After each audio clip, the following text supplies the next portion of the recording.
Hey, what's up everybody? Joshua Casper back at you with Loopcloud, and I've got a quick video for you today. I'm going to be walking you through the distortion plugin that we're giving to all Loopcloud subscribers. In case you missed the announcement, any Loopcloud subscriber on any level of plan, including the trial version of a subscription, are going to be getting a free distortion plugin from Kilohearts Audio. This is the distortion plugin here, and what I aim to do in this video is just show you the different flavors of distortion and a little bit about the plugin so you get a better idea of what it is. If you're already a subscriber to Loopcloud, you should have already gotten an email. If you're not yet, click the link in the video description to sign up, and not only are you going to get all the power and benefits of Loopcloud, but you're also going to get this free distortion plugin as well. That being said, let's go ahead and jump into the tutorial.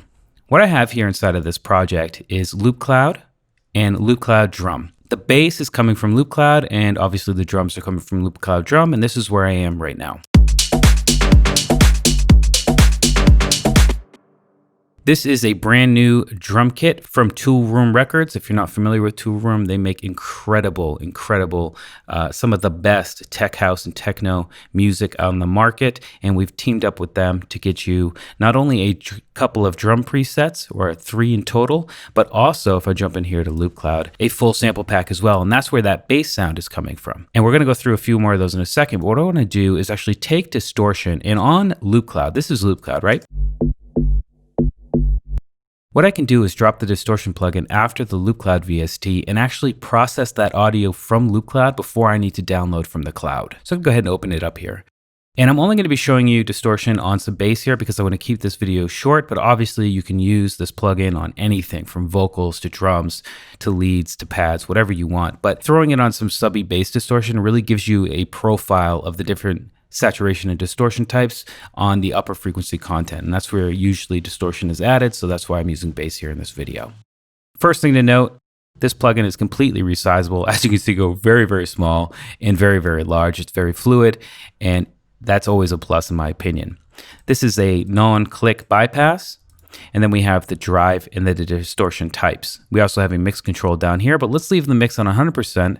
Go ahead and really drive up the signal and see what it does to this bass sound. I'm gonna go ahead and bypass just so we can hear the bass first, and then I'm gonna turn it on and flip through the different distortion types so you can really hear the profile of what they do to the audio.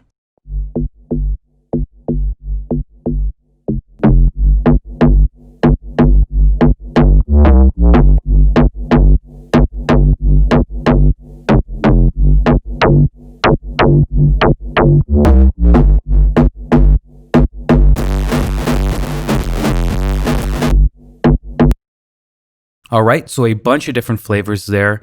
Obviously, very rarely are you gonna drive it that much with the mix at 100%.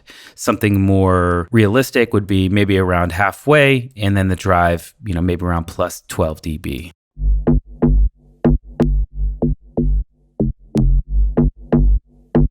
So you can see there, it's really filling up the upper frequency content. That's gonna be good for a number of different reasons. 1, it just adds flavor and warmth. 2, that upper frequency content can be heard on smaller speakers, so people who are listening on their iPhone can still really hear your bass line and what it's doing in terms of musicality and how it's interacting with the rest of your track.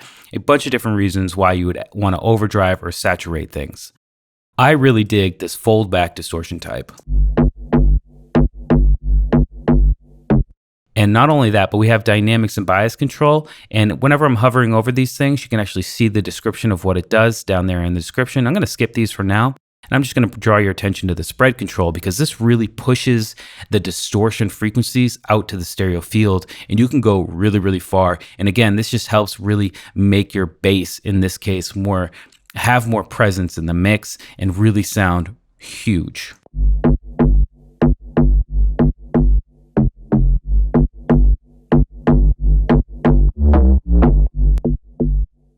So that was where we were, and that's where we are.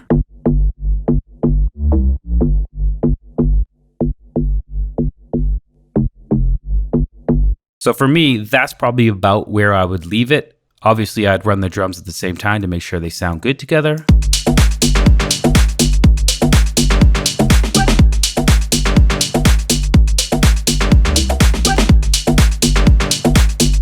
Very cool. And then now that I have this distortion set up to where I really like it, and remember, this is just after the Loopcloud plugin, now all I need to do is flip through the bass sounds until I find one that really grooves with the track I've got going.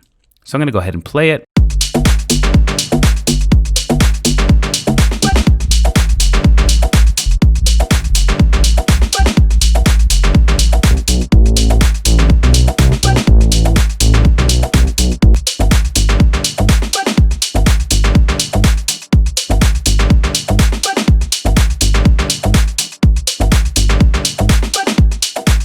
All right, so I'm actually liking that one the most. And again, I've still got distortion running on there, and it's going to be doing that for everything I load inside of Loopcloud. But let's see what it sounds like before and after. So that's before.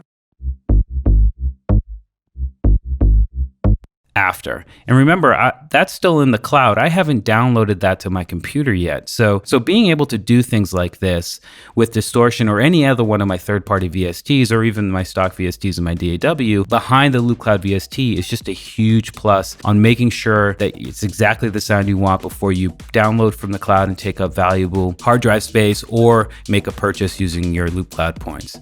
No matter what though, if you're a Loopcloud subscriber, distortion is yours for free. If you already are a subscriber, you should have gotten an email by now. If you're not, click that link in the video description as I said in the beginning of the video and sign up today, because even if you're on a free trial version of a subscription, you're still gonna get this plugin absolutely for free.